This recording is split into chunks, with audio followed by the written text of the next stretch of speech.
shit, I don't even know if I can get my leg over it.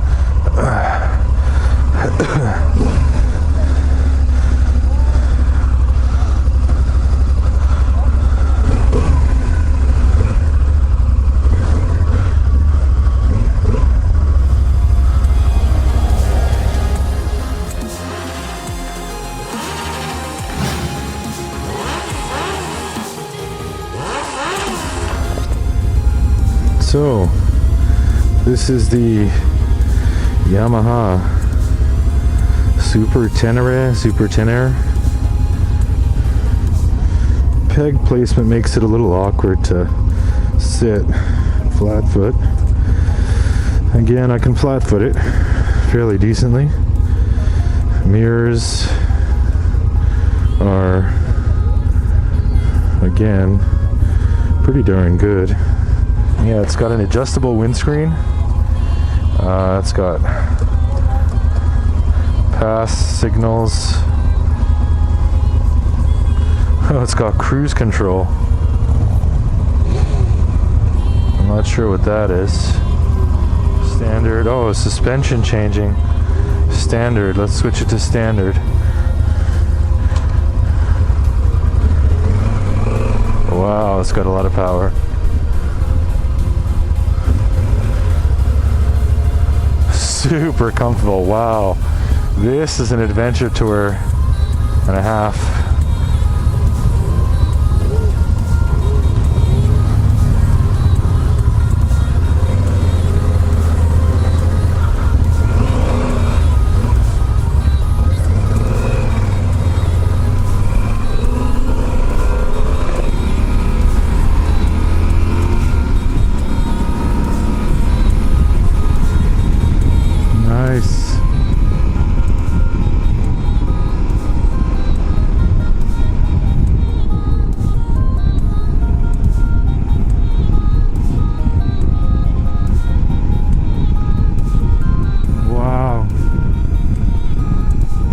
The suspension adjustment's really nice.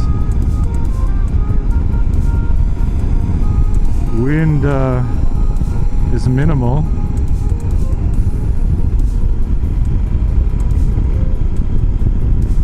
It actually leans really nicely.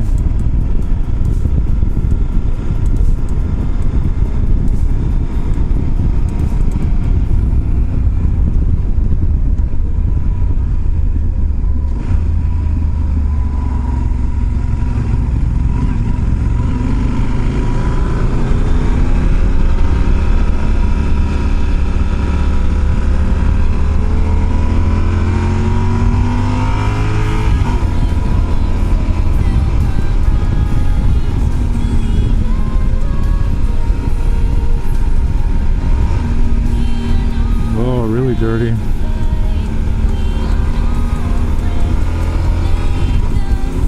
Sounds beastly.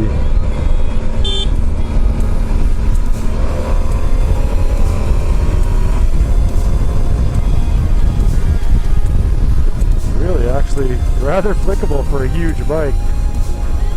Throttle response is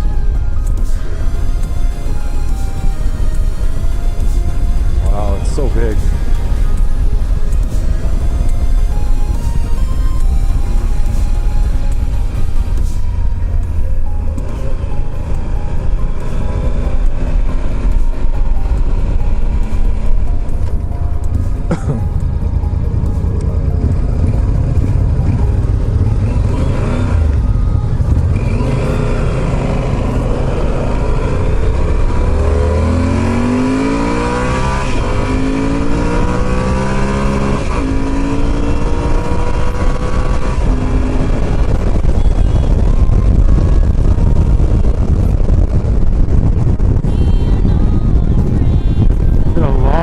At the top of the helmet.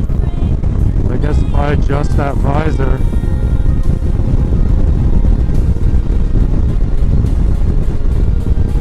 gear indicator, adjustable suspension.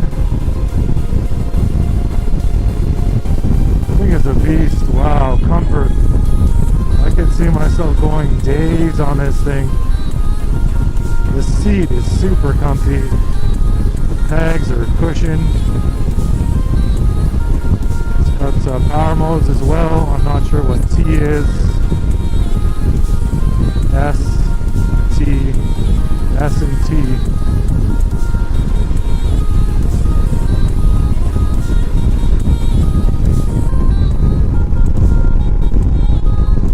Obviously not as slickable as a smaller bike, but pretty good response. Handles the bumps extremely well.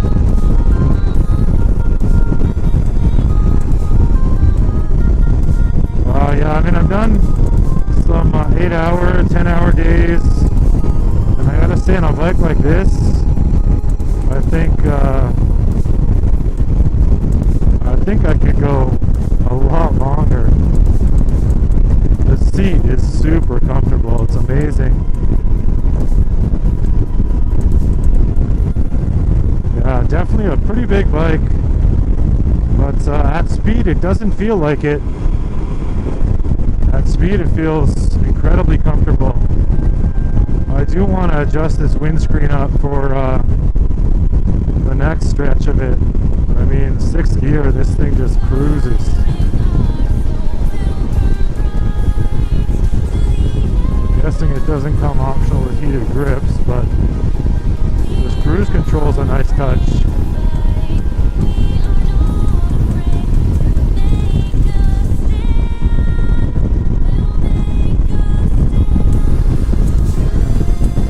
It's 1300 cc. Definitely got some power.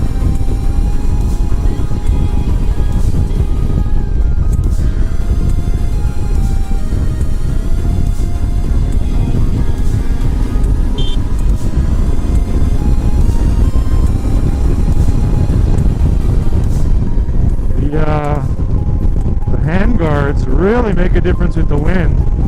On my ride in, my hands were really getting a beating with the colder winds. Temperatures are about 13 degrees today,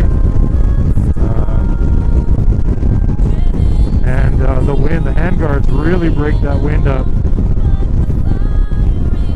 And the windscreen, even at this height, whereas it doesn't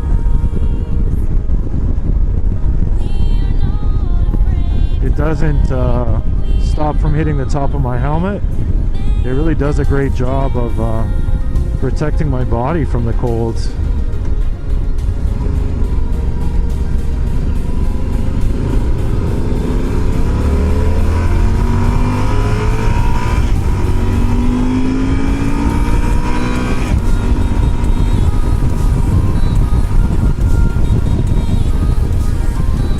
Some real get up and go. It's not massive acceleration, but the power is just really noticeable. The whole body, the whole motor torques,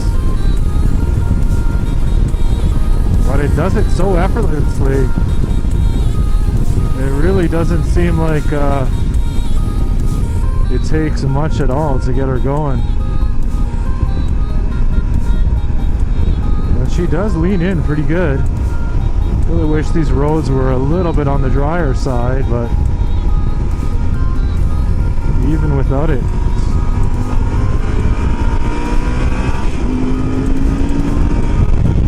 sounds mean as fuck. Yeah. I mean, it's definitely not a super sport, but touring, man, it can tour. I could see this thing being a several day rider. Engine braking is pretty powerful.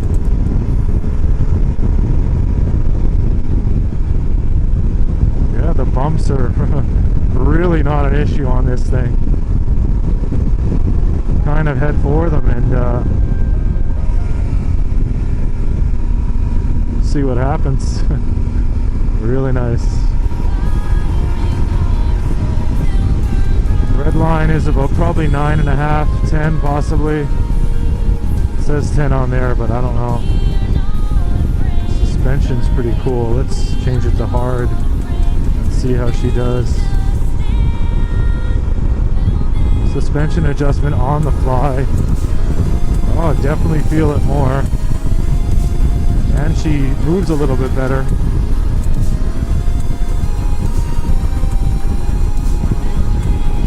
Pretty awesome. Wow. As someone who doesn't have a gear indicator, and having put a couple seasons under my belt, I really do like having a gear indicator. It's nice to know where you are. I mean, you get a feel for your bike, but especially when riding other bikes, it really is an asset having that displayed. So the bumps on hard. Oh.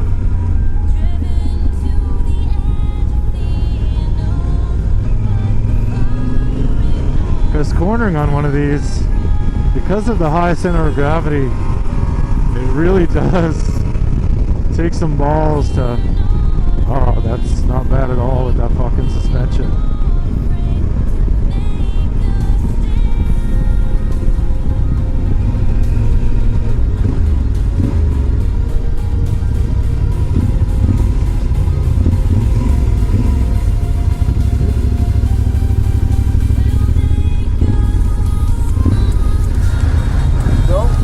Wow, man, I could ride like for 3 days on this thing. Wow, that's comfortable. Holy mac. I want to start it up. Yeah, Wow.